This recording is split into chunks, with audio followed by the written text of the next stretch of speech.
Hello everyone, and welcome back to Haunting Tales.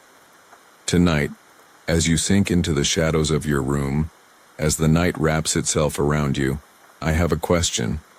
Are you truly alone?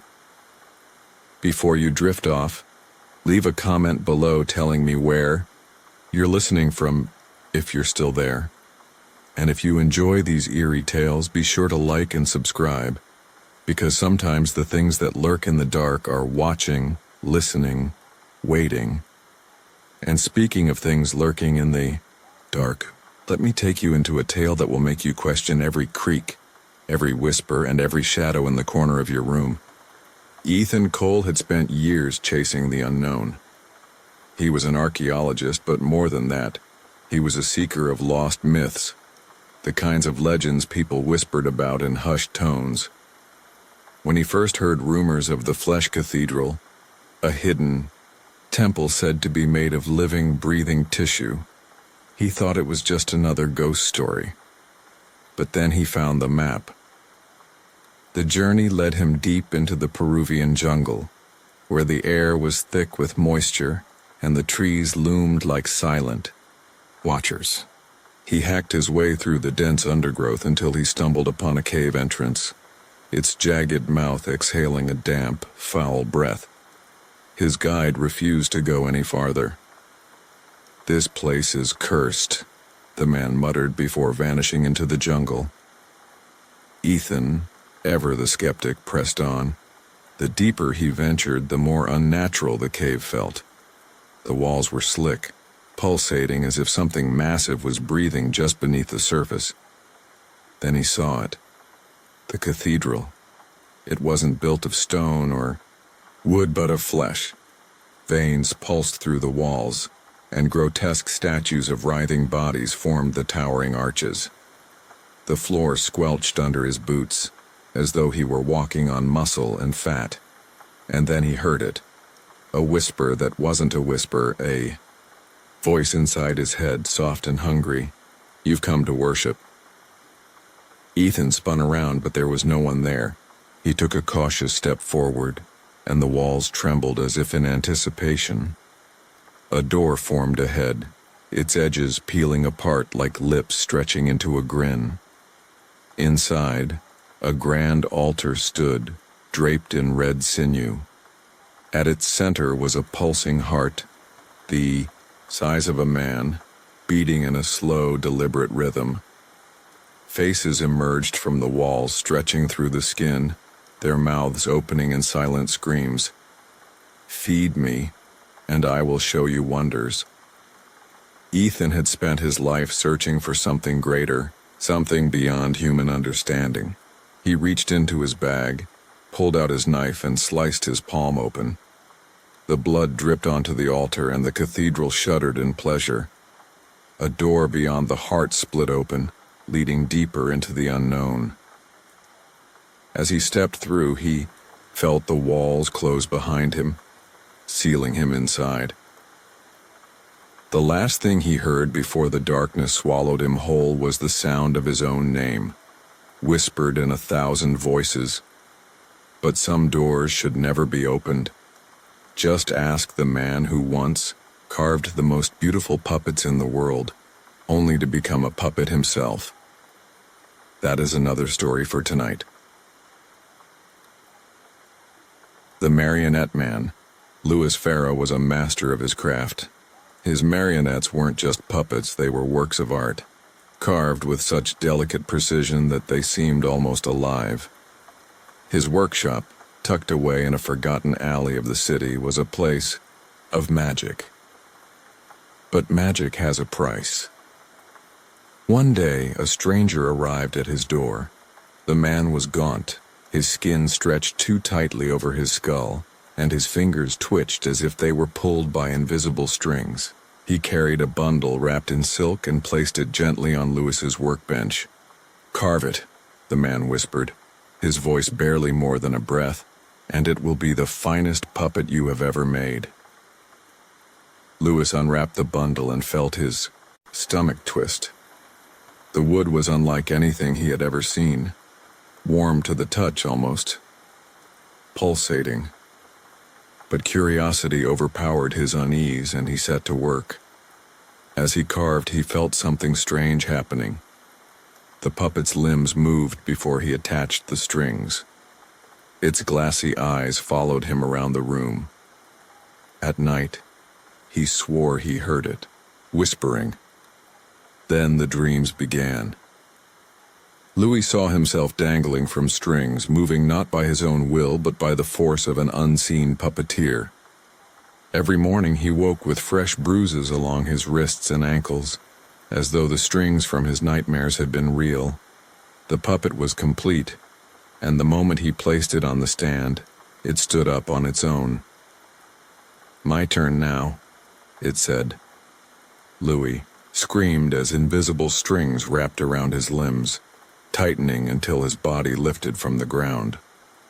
He felt his arms jerk against his will, his legs twisting into unnatural angles.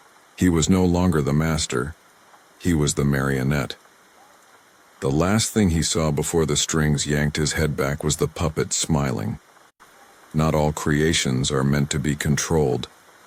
Just ask those who have peered into the depths of a forgotten well only to find that something peered back. That is another story for tonight. The Hunger Below. In the quiet town of Black Hollow, there was a well that no one spoke of. It stood at the edge of the forest, surrounded by dead grass and whispering trees. No one knew who had built it, nor how deep it went. All they knew was that if you stared into it for too long, something stared back. Nathan Reed didn't believe in ghost stories. He was a journalist, always chasing the truth behind small-town myths. When he arrived in Black Hollow, the locals warned him to stay away from the well. "People disappear," an old man told him. "They hear voices, see things that ain't there, and if they go too close, well, they ain't themselves afterward." Nathan scoffed but took his recorder and flashlight to the well that night. The air grew colder the closer he got. The wind died, and the silence pressed against his ears. He peered over the edge. At first there was nothing but blackness. Then a ripple in the dark. A shape moved far below, too fluid, too large. A whisper curled up from the depths. "Nathan." His breath hitched. He hadn't told anyone his name. The whisper came again, closer this time. A shadow crawled up the well's wall, stretching, forming fingers. Then a hand. Nathan stumbled back as something wet and cold brushed his ankle. He turned to run, but the ground beneath him cracked, and he plummeted into the abyss. The last thing the town heard of Nathan Reed was his voice on the wind, whispering to the next curious soul who dared to approach the well. Some voices should never be answered. Just ask the surgeon whose patients never truly stopped speaking. That is another story for tonight. The Whispering Wounds. Dr. Adrian Voss was renowned for his skill. His scalpel was precise, his hands steady. But his patients always left with more than scars. They left with voices inside them, voices that never stopped whispering. It began with a routine surgery, a simple procedure to remove a benign tumor. But as he made the final stitch, he felt something shift beneath the patient's skin. A ripple, like something had woken up. That night, as he reviewed the case files, he heard it. A whisper, faint but unmistakable. It came from his hands. The scars he had stitched murmured secrets in a language he did not understand. He scrubbed his hands raw, but the voices only grew louder. Soon his patients began returning, not for checkups but because they were terrified. "Doctor," one woman sobbed, "I can hear them. The things you took out of me, they're still speaking." One by one they described the same thing. Their scars whispered in the night, telling them things they could not bear to hear. Pleas, laughter, horrible wet sounds of something stirring just beneath their skin. Dr. Voss tried to dismiss it as paranoia. But then he saw the scars move. They opened, not as wounds, but as mouths. And they were hungry. Some wounds never heal. Just ask the artist whose paintings were more than just pictures. They were doorways to another world.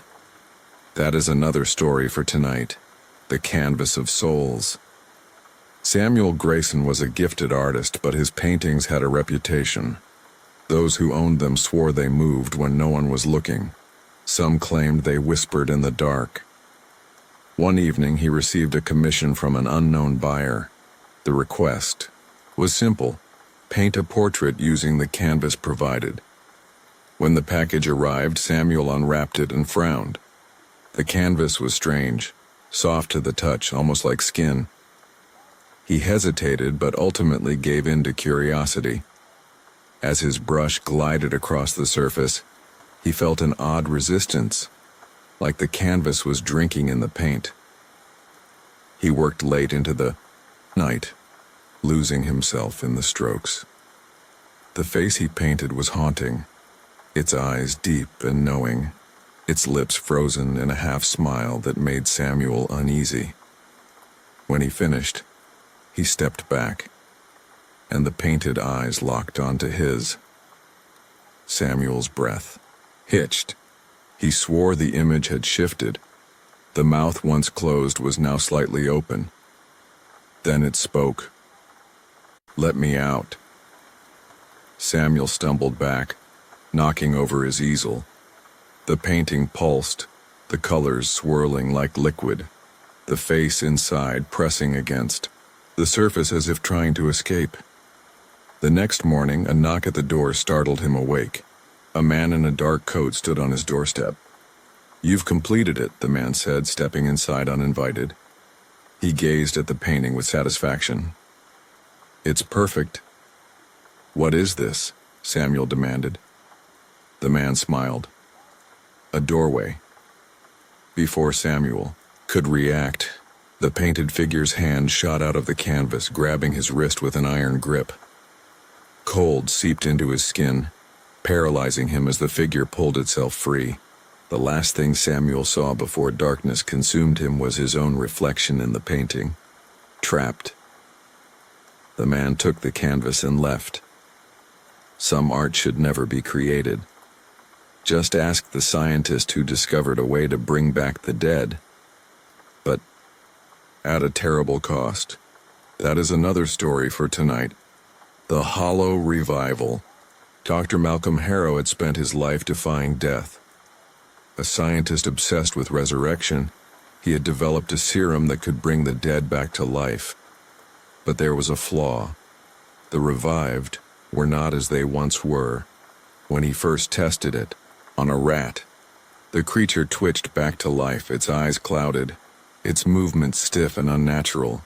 It never slept. It never blinked. His second experiment was on a human corpse, a man who had been dead for 3 days. The serum worked. The man's heart started beating again, his lungs filled with air. But his skin remained cold, and his eyes, they weren't human anymore. Malcolm's funding was cut when his research was deemed unethical, but he refused to stop. Desperate, he experimented on himself, injecting a diluted version of the serum into his own veins. At first, nothing happened. Then the pain began. His skin grayed. His heartbeat slowed. He could feel something crawling beneath his flesh, threading through his veins like living worms. When he looked in the mirror, his reflection moved a second too late, its mouth twisting into a grin he did not make. Then the whispers started. "We are awake." His limbs no longer obeyed him. His body moved on its own, stepping toward his lab table, picking up the syringe, refilling it. His own hands turned against him, plunging the needle into his neck. Malcolm was no longer alone in his body. By morning he was gone. The thing wearing his skin walked out of the lab, leaving behind only a journal filled with frantic scrawls. Do not bring them back. They do not come back alone. Some things should stay buried. Just ask the woman who bought a cursed mirror, only, to find something looking back that wasn't her reflection. That is another story for tonight. The Glass Shadow. When Olivia Burke bought the antique mirror from a dusty little shop, she thought it would add a touch of elegance to her apartment. The frame was ornate, gilded with curling ivy patterns, the glass strangely cold to the touch. That night, as she brushed her hair in front of it, something felt off. Her reflection seemed delayed, her movements a fraction of a second behind. She laughed it off, blaming her tired mind. But the next night it got worse. As she turned away, she caught a glimpse of her reflection still watching her. The face in the mirror grinned, a twisted, knowing smile. Olivia spun around, but her reflection had returned to normal. Sleep didn't come easy. Whispers trickled from the glass, too soft to understand. Shadows stretched unnaturally across her walls. By the third night, the reflection no longer copied her movements at all. It stood still, watching. Terrified, Olivia draped a sheet over the mirror, but the whispers only grew louder. The air in her apartment grew heavy, thick with something unseen. She decided to return the mirror, but when she lifted the sheet, her reflection was gone. Instead, there was a hollow darkness, a void where her mirror self should have been. A hand, pale and clawed, shot out from the glass, gripping her wrist with an unnatural strength. Olivia screamed as she was yanked forward, her body dragged into the cold abyss beyond. When the mirror settled, her reflection was back, but it wasn't Olivia anymore. The thing in the glass turned and walked away, leaving the real Olivia trapped behind, pounding against the inside of the mirror, unheard. Some reflections should never be trusted. Just ask the gravedigger who uncovered something ancient beneath the cemetery soil. That is another story for tonight, the Bone Orchard. They say the town of Black Hollow was built on old bones. Elias Carter, a gravedigger by trade, knew this better than anyone. But he never expected the bones to whisper. It started as a faint rustling beneath the soil, like the sound of dry leaves stirring. Then came the voices, murmurs slithering up from the graves, speaking in tongues long forgotten. One night, while digging a new burial plot, his shovel struck something hard. Not a rock, something smoother.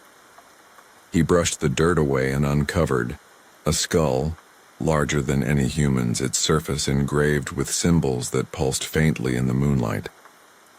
Elias's breath quickened.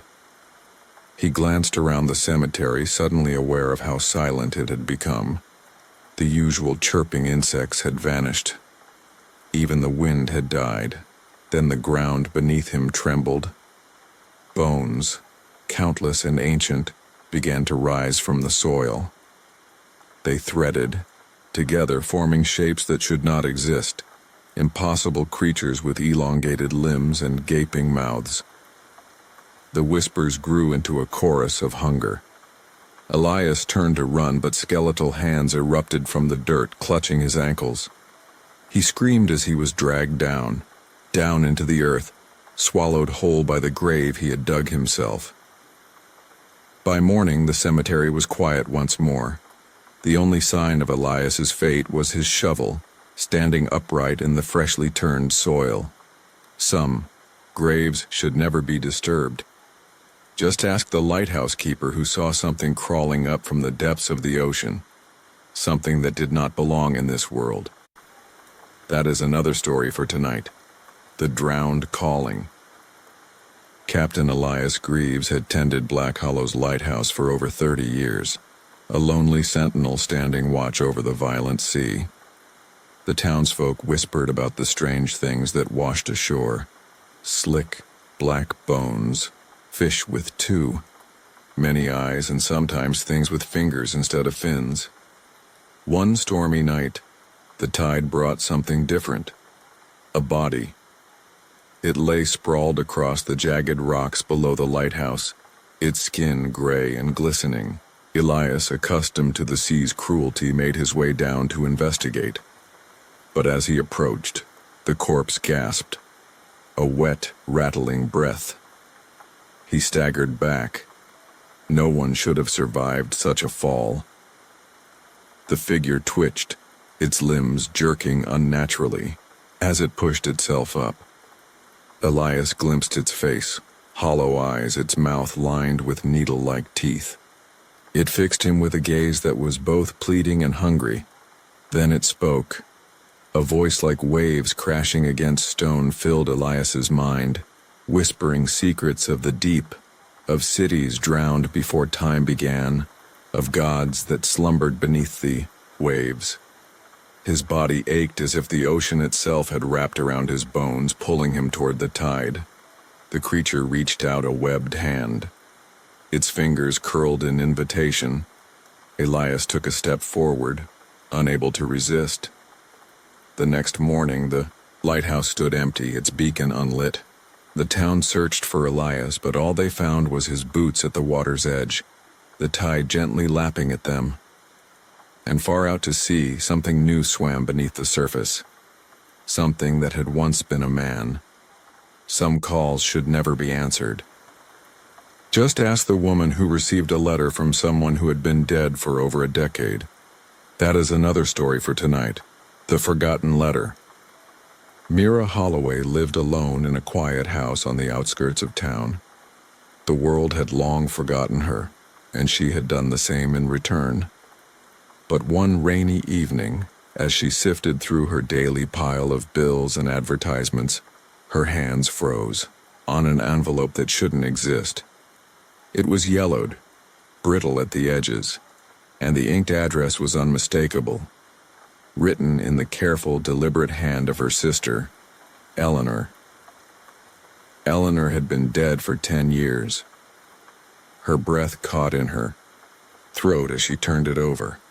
The wax seal was intact, bearing the insignia of their childhood home, a house that had burned down decades ago. With trembling fingers, she broke the seal and unfolded the fragile paper inside. Mira, I don't have much time. He's coming. The house is waking up again and I am still inside. Please, sister, don't let the fire take me twice. Come find me. A cold dread settled in Mira's chest. It was impossible. Eleanor had died in the fire. She had seen her body, hadn't she? A sudden knock at the door made her jump. The rain drummed harder against the windows as she hesitated. No one visited her. No one even remembered she was here. Slowly she approached the door and peered through the peephole. A woman stood in the rain, drenched, shivering. Her hair clung to her face, and her eyes were hollow with desperation.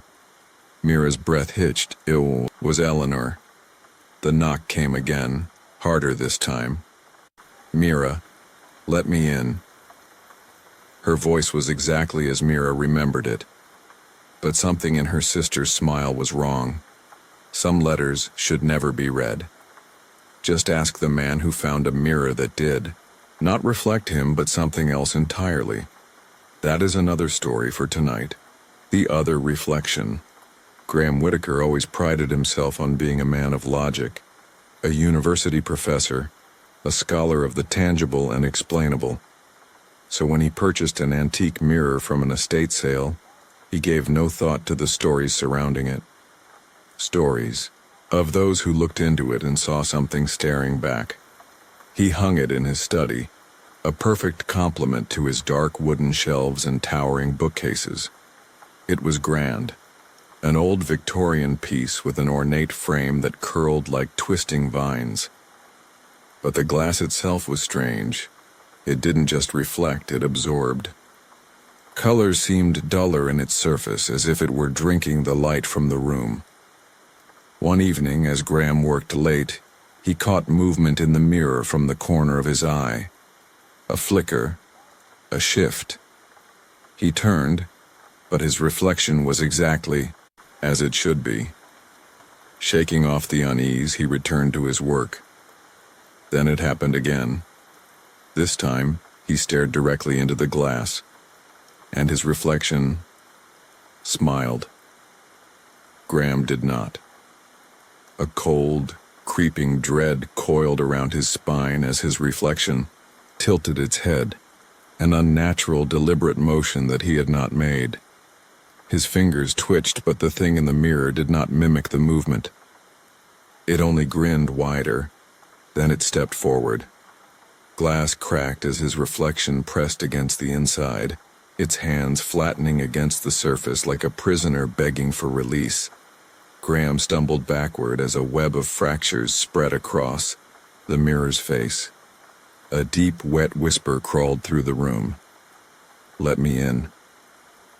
The first fracture widened, and through the sliver of darkness behind the glass, Graham saw something move. Hands, eyes. A figure identical to him, but wrong. Its limbs too long, its smile stretching wider than should be possible. With a shuddering gasp, he grabbed the heaviest book he could find and hurled it at the mirror.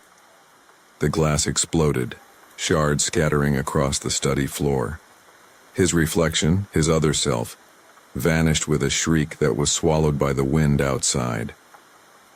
Graham stood there, heart pounding, staring at the shattered remains. Then, from the largest fragment of glass, something shifted.